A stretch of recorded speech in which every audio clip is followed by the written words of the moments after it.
Welcome to Hear My Voice, a short teaching on prayer from the Word of God.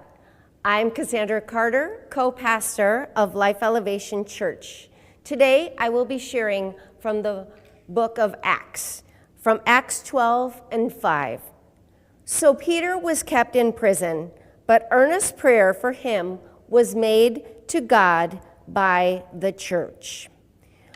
I don't have time to read the whole chapter, but I encourage you to read this chapter because while the church was praying, the prison was experiencing the miracle of God.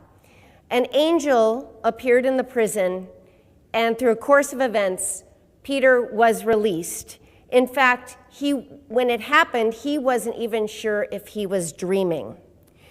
It says in Acts 12:11, and when Peter was come to himself, he said, "Now I know of a surety that the Lord has sent his angel and hath delivered me out of the hand of Herod and from all the expectation of the people of the Jews."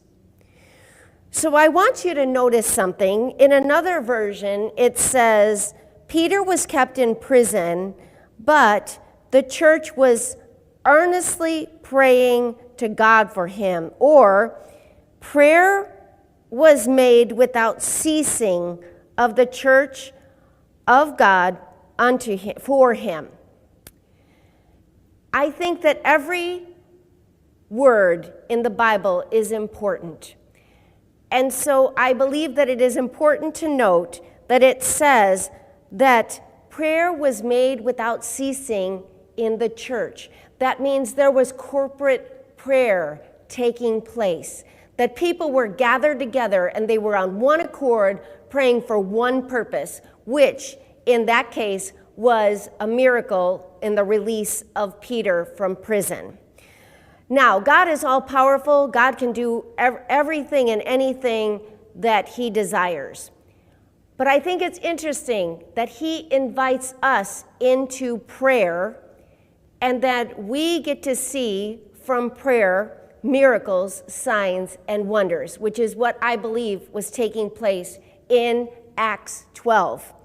It was amazing because it says in 12:12, and when he considered the thing, he came to the house of Mary, the mother of John, whose surname was Mark, where many were gathered together praying. So they were together. That would have been the church at the time. They were gathered together, and he knocks on the door, and Rhoda hears his voice, and she's so excited, she doesn't even open the door. She runs to go tell the others, and the others can't even believe it when they hear her. They're like, no, that can't be.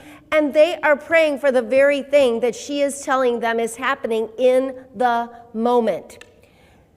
What does that tell me? Well, it tells me that sometimes we are praying with expectation, we are praying earnestly, we are praying fervently, and while we're believing for we believe that we're believing in expectation, we still have a little bit of doubt or something that's in there, but that's okay because God was able to work with that, obviously, because Peter was released from prison. So I want to encourage you. I want you to encourage you to engage in corporate prayer. I want to encourage you that when corporate prayer is taking place in the church, that you join in that in whatever way that you can. I want to encourage you that when you are facing times of difficulty, to reach out to other godly members that you know will pray with you, that will pray the word of God, that will believe in faith with you. I want to encourage you. I believe that there is something supernatural that happens when we as believers come together and pray in faith. I hope this encouragement has been a blessing to you. Please join us again next week for Hear My Voice.